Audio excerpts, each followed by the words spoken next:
जी राम राम हरियाणा। एक बार फिर स्वागत आप सभी का बेमिसाल हरियाणा न्यूज में। मैं ब्रजेश चावला फिर आपके साथ लाइव, आपको इस समय एक बड़ी खबर दिखाने के साथ लाइव हो रहा हूं। फिलहाल मौजूद है हम एनआईटी नंबर 5 में। ये देख सकते हैं आप, एडवांस एनसीआर डायग्नोस्टिक है, बीके चौक के बिल्कुल नजदीक। और एक परिवार यहाँ पर मौजूद है, पीड़ित परिवार है, परेशान है फिलहाल। और ये दिखा दूं आपको, ये गाड़ी में दिखाएं एक बार। एक बुजुर्ग हैं, इनके साथ हुई है मारपीट, और मारपीट इतनी ज्यादा हुई है जैसा कि इनको बताया गया, जैसा कि हमें, दोनों हाथ में इनके फ्रैक्चर हो चुका है और पैर में भी इतनी ज्यादा चोट मारी गई है इनको। क्या है कारण? फिलहाल जो हमारे पास जानकारी है, वो जानकारी हमारे पास ये है कि जो एक दुकान है, कोई विवाद की दुकान है, और उसमें एक किराएदार कह सकते हैं पिछले कुछ समय से विवादों में थी, और फिलहाल कोर्ट में मामला था। लेकिन अचानक आज ये एक बुजुर्ग हैं, 67 ईयर के हैं, ये 67 साल के ये एक अंकल बैठे हैं गाड़ी में। आप देख सकते हैं उनके हाथ पर कितना खून निकला हुआ है, दिखाएं एक बार आप। उनके हाथ पर निकला है खून, दूसरा हाथ हिला ही नहीं पा रहे, ये वाले हाथ पे पट्टी बंधी है। तो स्थिति गंभीर फिलहाल, और पैर में भी लगी है चोट। क्या है मामला और क्या रहे हैं कारण इस विवाद के? एनआईटी 5 का है मामला, और पिछले कुछ समय से तो ये एक घटना ऐसी है एक सीनियर सिटीजन के साथ। तो ये उनके परिवार मौजूद है, उनके बेटे हैं, बात करते हैं। जी क्या है मामला? भाई साहब, ये 50 साल से एक दुकान पे काम कर रहे थे। 50 साल से एक दुकान पे थे और उसको किराए पे थे, और उनका ये सौदा हुआ था। उस टाइम पे इन्होंने 15,000 रुपए दिए थे। आज से 50 साल पहले इनका सौदा हुआ था कि भाई तू जब तक है तब तक इस दुकान पे रहेगा, तेरे को कोई नहीं निकालेगा। और उस हिसाब से ये तो आज तक शांतिप्रिय तरीके से एक एक महीने का किराया देते हुए अभी तक कर रहे थे। और अगर मेरे को बेचनी होगी तो तेरे को ही बेचूंगा। लेकिन अचानक जो ऑनर थे उन्होंने ऐसा कहा। हरियाणा मैकेनिकल ओनर है, मार्केट नंबर 5 कहाँ पर है? थोड़ा लोकेशन बताएं, 5 नंबर में कहाँ पर? 5 नंबर मार्केट में SSI प्लॉट नंबर 13 है, शिव जूस कॉर्नर के सामने, गांधी इलेक्ट्रिकल बिजली बोर्ड के बिल्कुल सामने के नजदीक है। और ये ऐसे 50 साल से थे, हर कोई इनको जानता है, बड़े पुराने वहाँ पे करते हैं। इनके पिताजी, इनके भाई वहीं पे रहते थे, हैंडीकैप थे वो, और शांतिप्रिय तरीके से कर रहे थे। भाई एक बार अपना नाम बताएं आप। मेरा नाम हरदीप अरोड़ा है, मैं इनका लड़का हूँ। और इनके साथ अब इनको अंकल का जगत राम, वो भी इसी दुकान पे थे। इनका नाम सतीश अरोड़ा है, और ये कन्फेक्शनरी की दुकान थी और शांतिप्रिय तरीके से कर रहे थे। लेकिन अब उसने पैसे की लालच में क्या, एक आपराधिक प्रवृत्ति वाले बंदे को इसने दुकान बेच दी। हरियाणा मैकेनिकल वाले नवीन नागपाल, हरियाणा मैकेनिकल का जो मालिक है नागपाल कह रहे हैं, नागपाल, उन्होंने किसी और को दुकान बेच दी। बिल्कुल बिल्कुल। और ये करीब 50 साल से उस दुकान पर है। बिल्कुल। और जब इन्होंने जब ये चीज किराए देने गए तो उन्होंने मना कर दिया कि किराया नहीं लूंगा। तो इस चीज का आके जब उन्होंने पेपर को नहीं माना तो इन्होंने कोर्ट की शरण में गए, माननीय अदालत की शरण में गए, और माननीय अदालत ने इनको बकायदा स्टे दे दिया था कि आप इस दुकान पे से कोई नहीं निकाल सकता, आपको स्टे मिला हुआ है। इसके बावजूद उसने ये दुकान अपराधी उसको बेच दी, और उसके बाद सस्ते में उनको बेच दी। और उसके बाद इनको लगातार धमकियां मिल रही थी कि तू दुकान खाली कर दे, नहीं तो हमें दुकान खाली करने आती है। बार बार धमकियां मिल रही थी। इसी धमकी के डर में इनके जो बड़े भाई साहब थे, हरीश कुमार, खाली कर दे इस चीज को, और इस चीज के चक्कर में वो हो गए। अब उसके बाद क्या हुआ कि बार बार धमकियां मिल रही थी, हमें कोर्ट से स्टे मिला हुआ था। लेकिन उन्होंने 13 फरवरी को रातों रात आए और उन्होंने पूरी दुकान पे डकैती डाली, पूरी दुकान खाली कर दी, सुई तक नहीं छोड़ी। और सुबह इनको डरा धमका के घर वापस भेज दिया कि जान प्यारी है तो चला जा। फिर हम पुलिस की शरण में गए, 112 पे किया, वो किया, लेकिन पुलिस ने पूरी मिली भगत उनके साथ निभाई। ये पुलिस की कार्रवाई थी, उनकी मिली भगत से हुआ कि हमारी पुलिस पर भी आरोप लगा। बिल्कुल जी, हम है पहली बार का जो था 13 फरवरी का, उनकी मिली भगत से हुआ, उनको हमने किया। लेकिन स्टे होते हुए उन्होंने हमारी कोई मदद नहीं की। उन चाबी उन्हीं के हाथ में दे दी उन्होंने, SHO के हाथ में अपने ली, और SHO ने उनको दे दी। हमने इस चीज का कंटेम्प्ट ऑफ कोर्ट भी SHO के खिलाफ किया था उसमें, और वो केस अभी हमारा चल रहा था। फिर माननीय अदालत ने हमारे पक्ष में देते हुए हमें पोजेशन के लिए ऑर्डर दे दिया था। परसों ही SHO और ड्यूटी मजिस्ट्रेट की प्रेजेंस में हमें वो पोजेशन दिया गया। लेकिन उनकी लगातार धमकियां मिल रही थी इवन पुलिस के सामने धमकियां दे क्या रहे थे धमकी क्या दे रहे थे वो कि दुकान खाली करो? कि दुकान खाली कर दे, नहीं तो तेरा परिवार नहीं बचेगा, तू क्यों अपने शरीर पे पैसे लगाना चाहता है। लेकिन ये इज्जत प्यारी है कि नहीं है? अब वही चीज हुई, अभी 2 दिन हुए हैं, ये सब चीजें करके बहुत। आपको फिलहाल जो माननीय अदालत है, कोर्ट है, उन्होंने आपको कब्जा दिया है? पहले कब्जा दिया है या स्टे दिया? पोजीशन दी है। SHO और ड्यूटी मजिस्ट्रेट बकायदा आके हमें कब्जा देकर गए हैं पूरी फोर्स के साथ। 20-22 पुलिस वाले आए तो पूरी फोर्स के साथ देकर गए। उनके सामने उन्होंने हम परिवार वालों को पूरी धमकियां दी हैं। हमने पुलिस वालों को बोला भी कि देखिए ये धमकियां दे रहे हैं, तो वो कह रहे हैं आपके पास कोई सबूत है, कोई गवाह है? हमने कहा जी हम कोई मर जाएगा तब आपको जरूरत पड़ेगी। और आज देख लो जी, आज दूसरा दिन है, पूरी फोटो खींच के गए बकायदा। किसने, कौन फोटो खींच के गया? मनीष साहनी जिसने अपराधी प्रवृत्ति, जिसने ये चंद्रकांता। बाबूजी, आपके ऊपर हमला कब हुआ, कितनी देर हो गई? ये 8:45 के करीब बात है। 9:45 बजे? हाँ। थोड़ा भैया एक बार इधर आइए प्लीज। 8:45 के करीब है। मैं हूँ। हाँ, जी। 8:45 के करीब मैं जा रहा था घर, हम्म, तो दुकान को सड़ी करके तो जाया तो एक स्कूटर के आ गया, बंदा आ गया, मेरे रोको मैंने निकाली कोई, उधर 5-7 बंदे आए, दड़ा लट्ठों से मारने लगे। उधर एक पानी की दुकान है, मैं उसके अंदर बड़ी मुश्किल जान पड़ी, मैं गिर गया। वो कहता ये तो मर गया, और छोड़ के चले गए। किस पे थे आप बाबूजी? बाबूजी आप किस पर थे? स्कूटी पर थे? स्कूटी पे और कितने लोगों ने हमला किया? 5-6 थे। तो आपको लगता है कि जो विवाद चल रहा है हाँ, दुकान का, ये वही लोग होंगे?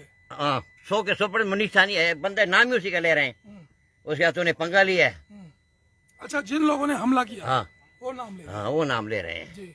तो अब जब पंगा ले रहे हैं, फिर मैं उसकी जाके दौड़ के गया, जाके वहां देखो कम से कम ज्यादा 2 मग्गे खून के पड़े होंगे, और समझे मर गया। पानी वाले ने बोला मर गया, पानी वाला भी वही होगा, भाई, और स्कूटी भी वही खड़ी है। एक तरीके से वो हाथ मत दिलाओ, हाथ मत दिलाओ, हाथ मत दिलाओ। जी एक बार दिखाएं, एक बार अंकल को दिखाएं एक बार।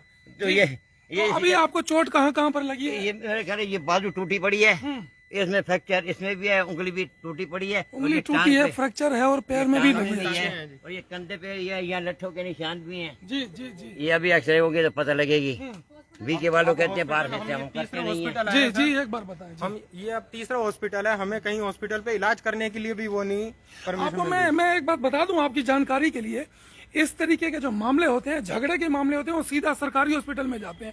आप बीके हॉस्पिटल गए हैं? आप? हॉस्पिटल गए थे, वहाँ MLR हुई है, लेकिन उन्होंने बोला ट्रीटमेंट सुबह चालू होगा। क्या मैं इस बुजुर्ग बंदे को, इस टूटे फूटे जो इतनी हड्डियां टूटी हुई हैं, उसके सुबह तक का मैं ट्रीटमेंट का वेट कैसे कर सकता हूँ? मैं अपने पिताजी को कहाँ लेके जाऊँ इस टाइम पे? ये बड़ी बात है, बड़ा सवाल है। सरकारी हॉस्पिटल है और जिले का बहुत बड़ा सरकारी हॉस्पिटल, जहां पर लोग इलाज करवाने के लिए आते हैं। तीसरा हॉस्पिटल फिलहाल ऐसी सुविधा नहीं है कि एक्सरे, आप एक्सरे करवाने के एक्सरे के लिए उन्होंने सुबह से पहले कुछ एक्सरे नहीं होता है। करवाने के लिए जाते हैं, रात का है मामला। जिस तरह की आप कंडीशन देख रहे हैं, आप कैसी कंडीशन है, एक बुजुर्ग है और उनके हाथ पैर में फ्रैक्चर है। इस समय अगर इलाज नहीं होगा तो कहां पर जाएंगे लोग इलाज करवाने के लिए? तो ये भी असुविधा। 2 दिन पहले भी मैंने आपको खबर दिखाई थी, 3 दिन पहले ट्रॉमा सेंटर की कमी, मेडिकल कॉलेज की कमी, और फिर बता दूं आपको रात के समय एक्सरे ना होना। ऐसी स्थिति में लोग कहां पर जाएंगे, आप सोच सकते हैं। और बुजुर्ग हैं 67 यानी कि 67 साल की उम्र, और इलाज नहीं हो पा रहा, और हमला होता है। हमला कौन करता है? जैसा कि ये नाम बता रहे हैं, और विवाद की प्रॉपर्टी है। फिलहाल इनको कब्जा मिल चुका है, स्टे भी ले चुके हैं आप। बिल्कुल जी। जी तो माननीय क्या अदालत कहेंगे ने पूरा हमारा लिया, लेकिन पुलिस वालों ने की मिली भगत से गुंडों के हौसले बुलंद होते जा रहे हैं। और वो ये दूसरा अटैक है, इससे पहले मेरे साले पे एक बार attack पहले पूरे भी झगड़ा हुआ है। पहले भी परिवार को पूरा बकायदा पथराव हुआ था, और पहलवानों की तरह हमारे पूरे परिवार को मारा गया था। इसकी बकायदा FIR दर्ज है उसमें, और उन पे केस भी चल रहा है, लेकिन उनको बिना गिरफ्तारी के ही छोड़ा जा रहा है। बिना गिरफ्तारी के उनका पूरा सपोर्ट किया जा रहा है। पुलिस पूरे पैसे खा के उनका सपोर्ट कर रही है। और आज देखो ये दूसरा हमला हो गया, जबकि हम उनके पास बहुत बार हाथ जोड़ के बोलते हैं कि हमें बार बार धमकी मिल रही है, कह रहे जी सबूत लेके आओ, सबूत लेके आओ। अब सबूत ये सामने है, आप देख लो जी, पुलिस कह रही है कि सबूत लेकर आओ। सबूत लेके आओ। आपको क्या धमकी मिल रही है, हम कैसे मान ले?